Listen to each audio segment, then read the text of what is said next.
So what I was saying was that we're talking about who is the alpha. Now, when I talk about the alpha, the term is being thrown a lot in our society. We use it to describe um, people. We use it to describe individuals who behave in a certain way. We use it to describe people when they interact with other human beings. For this purpose, we'll look at the word alpha in this specific term. It's mean a person who wishes to control their environment. They use a technique or using a technique or some type of persuasion. It's a necessity for the person, which means that individual feels the need to have to dominate or control at least others in order to be successful. Some people, not everyone is an alpha by nature. Some people like someone taking charge, taking choices. Other people want to be the ones who make those choices and changes. Right? So it is an area of trying to control something. Now, in the play, we have two alphas. Can you get someone guess who our two alphas in this play are? Who are our two alphas?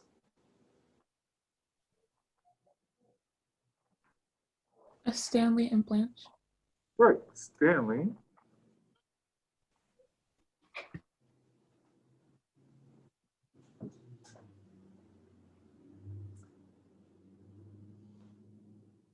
And good old Blanche. Now both are alphas, right? And I use the term alpha male, but I use the term alpha because when I want to talk about people who tend to try to control their environment around them. Okay? So I say they have to use a certain technique or strategy to do so. What would you think Stanley's technique in being an alpha? If he wants to be an alpha, what technique does he use?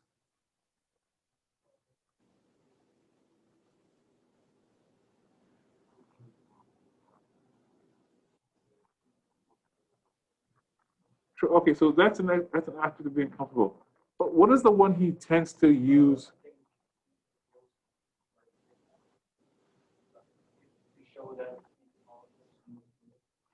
The use and threatening use. So he threatens and uses violence.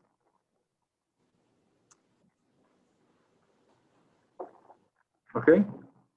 That's his attempt at using his power.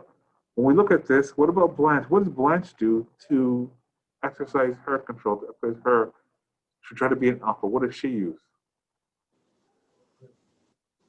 Okay. So words.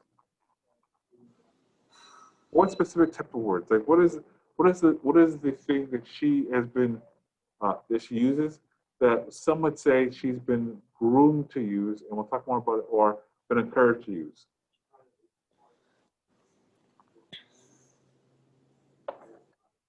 So these are the aspects of her being class, but what does she do to make someone do something to try to control a person?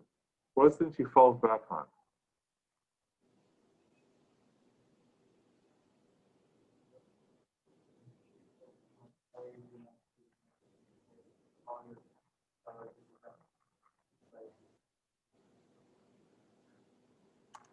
So you're right, she does do those things, but again, she can't directly say, hey, you're not a good person.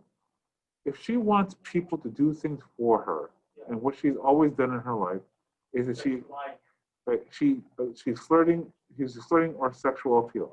She attempts to control people through this manner, right? Right. Now, when we look at those two types of control, we would say that this has been promoted in society for men. Right? Men are taught to do what in our society? If they have a problem, what should they do? Huh? Well, work. So if you're in a situation as a man, and someone gets in your face and doesn't do what you say, what should you do? So, I want to go to the basketball game. You want to go to the hockey game. What does it mean? But I need you to go to do what I want you to do. What should I do to get you to do that? Right. use violence or be aggressive, right? Like, we're going to basketball game, whether you like it or not. If I have to pick you up and drag you, you're going to go. I'm not talking about this. I'm tired of it, right? You use violence as a way to promote in men that we have to be aggressive, right? Men must be aggressive. They must challenge. They must fight for what they want. Right? And if somebody would say it's not true, I would argue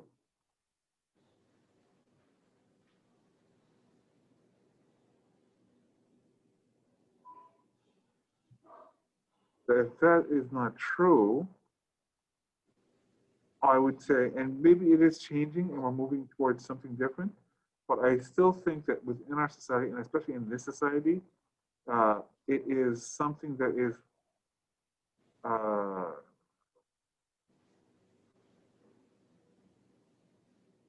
still encouraged to that day, right? If you're a boy and you get injured and you start crying, what do people tell you to do? Right? Or stop crying. Stop showing emotion, stop showing weakness, right?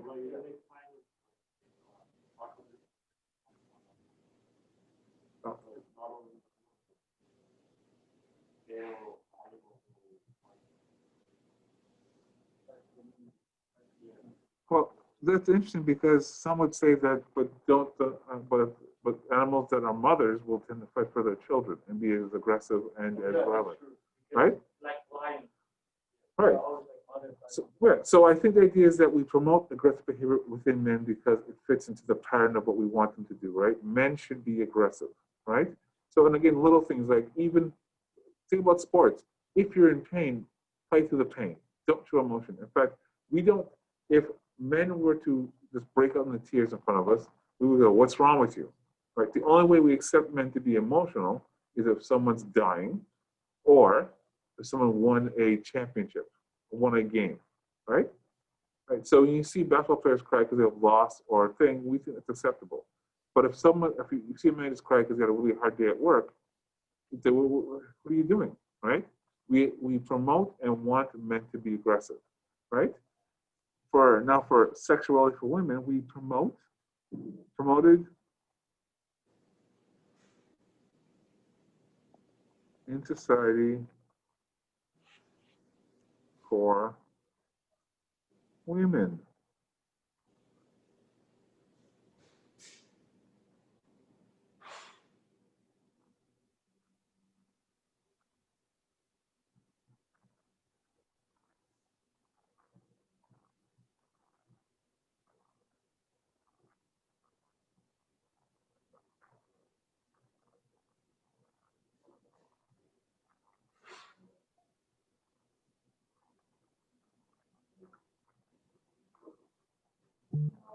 Right? Think about what we say about women who are too aggressive. What do we say about them?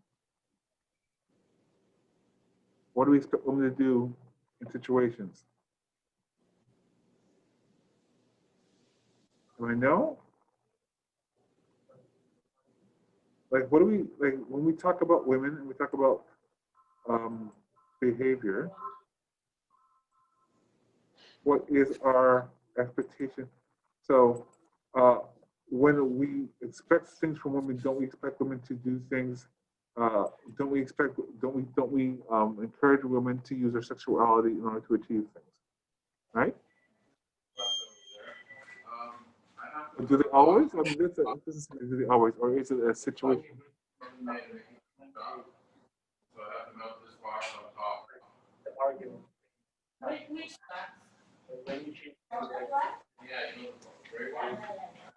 Well, okay, it's interesting viewpoint. Let's discuss that issue. So,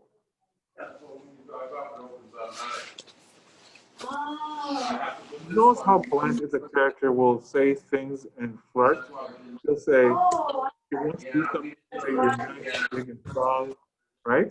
That's encouraged by her. Remember, Blanche is, in many ways, a character representative of her society. In her society, This is nothing. Just so I have room and you have a minute. Sorry, just getting some background from someone's microphone. So if you're, just mute yourself unless you want to talk, or let me know I'll let you talk, or you can unmute yourself, I think. So the idea is that she's been taught to behave a certain way, and a certain way she behaves, the thought is to flirt with men to get what you want. Or Stanley's been taught as a man, you don't take any crap, right? So this is how both men and women are promoted, or their behaviors are promoted in society, right? So for women, it's to be nice, right? Use your pretty looks. Tell men they're big and strong. Don't be aggressive. Don't get someone's face. Don't yell. Just be nice and you'll get what you want. So those are two types of behaviors that these two people will use, right? In order to try to achieve their goals, right? However, these behaviors tend to, they're in direct conflict with one another, okay? Because, and you'll notice this in scene 2, that their conflict, so I'll just put this in review.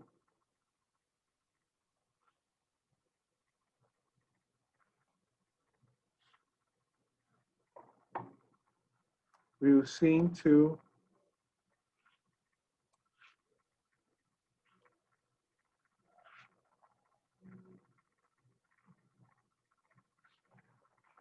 To examine how each character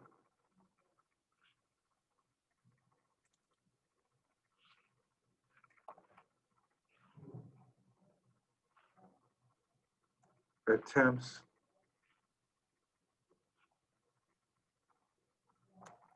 to control their environment.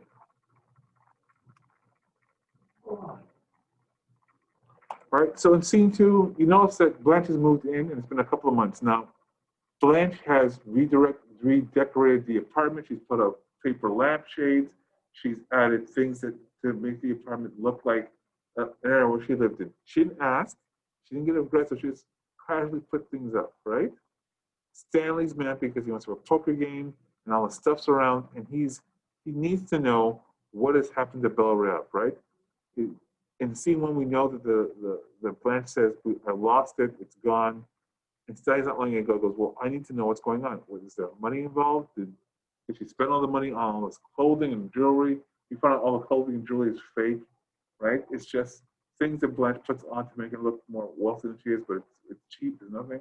But Stanley's aggressively looking through stuff, and he wants to know. And then Blanche comes in, or she's in the shower, she's been taking a bath, this is long bath, and she comes in, and they have a conflict. They send Stella away to go get Coke, and they are in this conflict. Blanche asks, Stanley, can you do my dress? Right? Why? Why didn't you ask him, can you do my dress, please? Why do you think she would do that?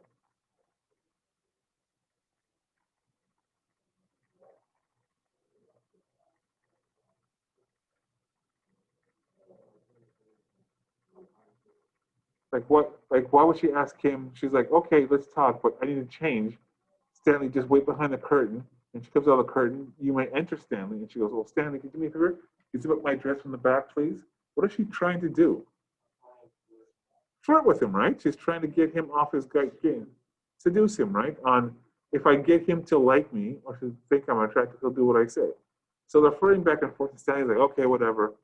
And then she asks him, do you think I'm pretty? And he says, yeah, you're okay. And then she goes, well, I'm looking for a compliment. He goes, I'm not giving you one. So Stanley's aware of what Blanche does, which is flirting, right? And his attitude is like, I'm not going to buy this. I still want to talk about the thing we were talking about. So if you've seen the notes, yes. Right. Blanche is not married. But Blanche, so, okay, and I think this is the thing we're going to need to address, because when people think of Blanche and Stella, or Blanche and Stanley, and they always believe that Blanche is attracted to Stanley. She is not. She doesn't find anything attractive about him at all. She just is used to flirting with him to achieve her goals, right? That's how she gets things with most people. She flirts, and those people get, oh, okay, I'll do it for you, and then everything's fine. It's like someone telling you, Eric, you're so big and strong. Can you lift the thing up for me after the weekend as a defensive woman? You might do it, right? The person's not asking for a relationship. They're just knowing that if I play into your ego, you will probably do what I want. And that's what she's been trained to do. That's what she's been brought up to do. That's part of the old self gist tradition of women, right? So it is very much so. So she's back.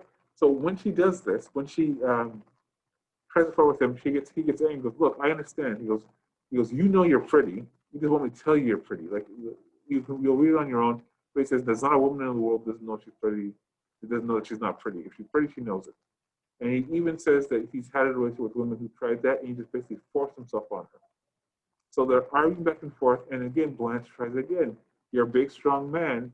She insults him a little bit because she wants to see if she can get away with it, where she gets like a backhanded comment. She was like, you're big and strong, a little dull, but you know you're a man's man. Then he screams at her and says, cut the rebob, and gets really angry. He smacks his hand down and he yells at her, right? Now that is classic. Sorry for the interruption, just to let you know that the internet is working, so if you could all please take your attendance, thank you.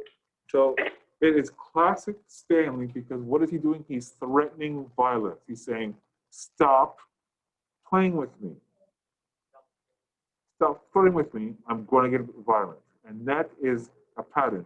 If you understand that in scene 2, you understand the relationship because Blanche is going to fall back to what she knows to do, which is flirt and be sexual to get Stanley to back off. But Stanley sees it as an attack, and therefore he will become more violent and more angry. So you notice that throughout the play, he's going to consistently raise his anger or raise his attention, raise his tension. He's going to keep on doing and saying things to make it worse and worse and worse and worse, right? The next scene, in scene 3, when Blanche is playing music and Stan gets mad, he's going to turn up the radio and stare at her. Then she does it again. He'll take the radio and throw out the window and smash it. And then when Stella gets angry about what Stanley did, he'll hit her. He'll hit Stella. He is constantly increasing his violent tendencies because he's going to do that, right? Which leads eventually to him raping Blanche later on in the play because Stanley is going to do that because when he feels threatened, he gets angry. When in scene 3, when he's playing poker with the men, and he's losing, he tells everyone to sit down, shut up, and we're going to play. He won't let them go because it's an alpha. He can't lose. So it's 2 o'clock in the morning. They're all very tired, but he's not leaving the room because he's not winning. And he will not let the men leave until he feels he's won. Okay? These are aspects of Stanley's personality that makes him dangerous, right? And because Blanche falls back on the only thing she knows how to do is, which is to flirt, it raises Stanley's violent tendencies. Having said that, to be very clear here, Blanche does nothing to encourage Stanley's violence or his eventual rape. Stanley makes the choice to do that on his own to dominate, to put power over her, right? He can't stand Blanche either. He doesn't really like Blanche, and he's married to Stella. But by the end of the play, he rapes her just to prove he can, just to have power over her, right? He claims that this is a date they've had from the beginning, but that's not true. So I know it's a very tricky thing when people say this play, they think, well, she probably shouldn't have done this. She's done nothing. What she's done is part of what she's always been taught to do, and what women of her generation have been taught to do. Be nice, be pretty, flirt if you want something done. Instead, this generation has been taught the world is a hard place. Take what you can get. If anyone gets in your way, move them. Right? So these two philosophies are going back and forth. And again, Blanche is struggling because everything she's used to doing, all the things that she's used in the past do not work for Stanley. In fact, they tend to enrage him. So be very aware of that dynamic. It's key to understanding what's going on at play. It's key to understanding what eventually leads up to the rape, and it also allows us to sidestep the idea that Blanche somehow asked for it. Blanche is not asked to be raped. If you ask to be raped, it's not rape. Stanley does it not because of Blanche's flirting or because Blanche's behavior or wild sexual past. He does so because he simply wants to punish her. And throughout the play, he's been constantly increasing his intensity of violence towards her. First, sometimes screaming, then sometimes doing stuff. Later on in the play, when they're having dinner, and his wife makes a comment about how he's being disgusting, he smashes the plates in front of them and tells them to be quiet. These are all aspects of him, for lack of a better term, you know, dogs, and what dogs do when dogs get angry. What do animals do when they get angry and they're aggressive? They start to bark, they start to get aggressive. He's doing that too, right? So if you're a dog and the dog feels threatened, what does the dog do? It barks at you. If you go, if I'm walking let's say I have a dog and I'm walking my dog and some other animal or someone comes towards me, the dog will automatically go into attack mode, right? Barking, growling, he's saying, I'm gonna fight you, back off, right? But then there's a point where, so that's an aspect of it, right? Or think about two dogs, when first two dogs meet. When two dogs meet, what do? When two dogs meet, they smell each other, but what are they also doing? They're establishing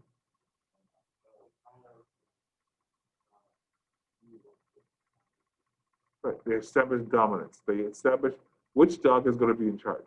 So then they sniff each other and start snapping each other and saying, and then with one dog that backs off, the other dog knows that they're in charge.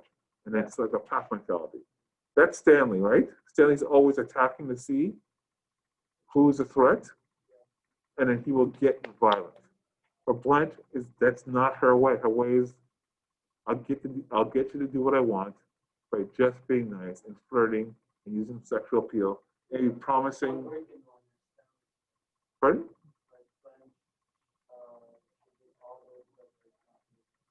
Yeah, it's not going to work, and we see it in scene 2 right away where it doesn't work at all. It just backfires, right? Instead, he just goes through her closet and goes through her stuff and says, "I'm going to look through all these papers," right? And because he can threaten her, right? He even just shut the when he's stuff before he's saying, "I'm going to hit you," right? He even threatens later in the play, like, if you want my wife's sister, I'd have ideas about you.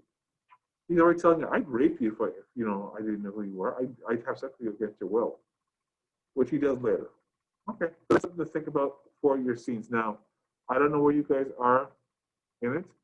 I need everyone to be read up to scene 3 by Monday because it's important, because I want to focus on scene 4, because scene 4 is a very important moment between Blanche and Stella, which explains Stella's behavior. Because all this is going on between these two alphas that are fighting, Stella's in the middle. And she tends to follow who is dominant, right? When she was in the old self with her sister, and Blanche is the older sister, she behaved and followed the values of that society. When she moves to New Orleans with Stanley, she follows the behavior of that society. So Stella is an interesting character because with her, we see who our power lies, right? She will always gravitate towards those who she perceives, or not perceives, but who on a sort of unconscious level, like she's not really thinking about it, but she's like, she generally tilts towards people with power. She talks about when they first met, Stanley's, on the wedding night, he smashed all the lights in the house. She goes, isn't that crazy? And Stella goes, I found it really hot, or I was really attracted to him. Stella is attracted to Stanley's almost animalistic behavior. And we'll talk more about that on Monday. There used to be a video I would show you about, why do women like bad guys? And it kind of provides sort of an interpretation based on certain scientific principles this person is trying to argue on sort of biological, what's the word he used? Biological evolution that I'll try to explain on Monday as best I can, but it's something to think about. And it's a theory that on some level it makes sense to me, because he's not saying that people should. He's saying this is a reason that would describe why Stella, who at the end of scene 3 actually gets hit by her husband, still decides to go off with him and have sex after he beats her and humiliates her in front of everyone else. Okay, so I've spoken for quite a bit. I'm going to stop the recording.